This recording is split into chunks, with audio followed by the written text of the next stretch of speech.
Shalom saudara, ketika pagi hari datang menyapa kita, maka kita patut bersyukur untuk kasih setia Tuhan di dalam kehidupan kita.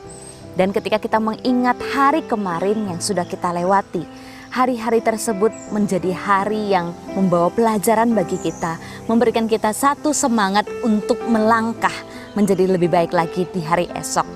Tetapi ketika kita renungkan di dalam kehidupan kita, apakah ketika kita menjalani hidup kita, mata kita memandang ke depan, ataukah kita merasa nyaman diam di tempat, atau bahkan kita justru melihat ke belakang dan ingin terus-menerus menikmati apa yang ada di belakang kita? Saudara, saya mengingat bangsa Israel ketika mereka baru dibawa keluar dari tanah perbudakan menuju ke tanah perjanjian. Ketika mereka berada di tanah Mesir, mereka diperbudak, mereka begitu susah hidupnya, mereka berseru-seru, berteriak kepada Tuhan, memohon pembebasan dari Tuhan. Tetapi saat Tuhan membawa mereka keluar dari tanah Mesir, di dalam perjalanan di sepanjang padang gurun, mereka menuju ke tanah perjanjian.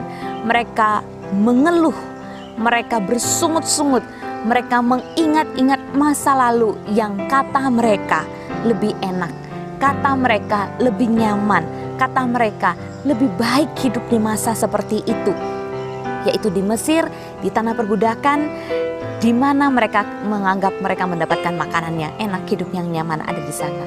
Saya mengingat satu sapaan bernada satir yang sangat familiar, saya yakin bagi setiap kita.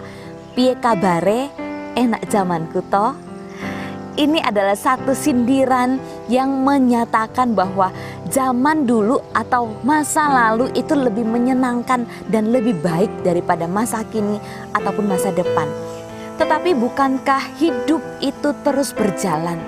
Seperti waktu pagi menuju malam, malam kembali menjadi pagi, terus menerus bergulir. Hari kemarin tidak akan pernah kembali. Paulus ketika berbicara kepada jemaat di Filipi, dia juga membanggakan masa lalunya. Dia mengatakan kalau misalkan orang ingin bermegah, orang ingin mengatakan hidup siapa yang lebih hebat, masa laluku itu jauh lebih hebat. Aku orang Ibrani asli, lahir dari suku Benyamin.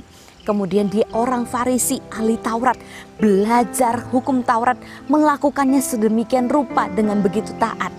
Tetapi satu bagian firman Tuhan yang kemudian menjadi satu pernyataan yang sangat tegas, sangat yakin di dalam kehidupan Rasul Paulus. Dia mengatakan apa? Aku menangkapnya karena aku telah melupakan apa yang ada di belakangku dan mengarahkan diri kepada apa yang ada di depanku. Yaitu kepada apa? Berlari-lari kepada tujuan, yaitu panggilan sorgawi dari Allah dalam Kristus Yesus.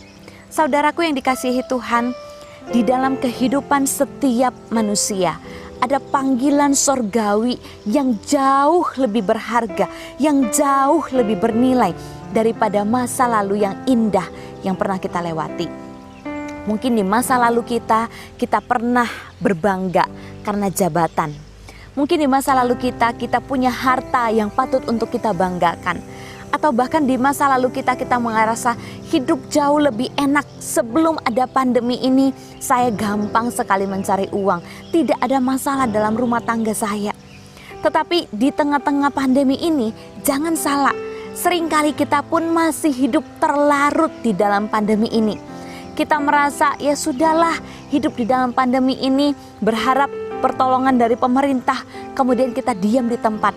Kita sudah merasa nyaman, work from home, tidak mau keluar dari zona nyaman kita, tidak mau bergerak untuk berkarya lagi, untuk mengembangkan diri kita lagi. Saudaraku yang dikasihi Tuhan, panggilan Tuhan bagi kita melebihi apa yang saat ini kita jalani.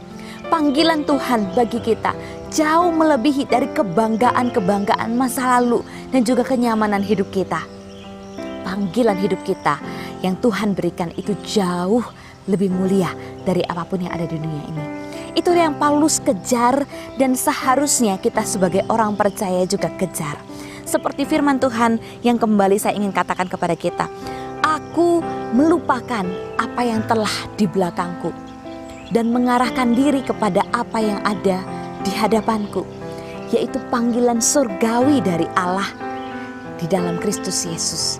Mari kita berlari-lari mengejar panggilan itu, karena Tuhan telah menangkap kita untuk menghidupi panggilan surgawi yang mulia bagi kita.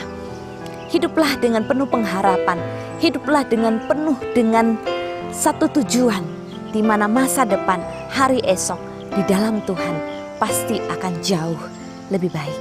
Tuhan Yesus memberkati setiap kita. Amin. Give me Jesus.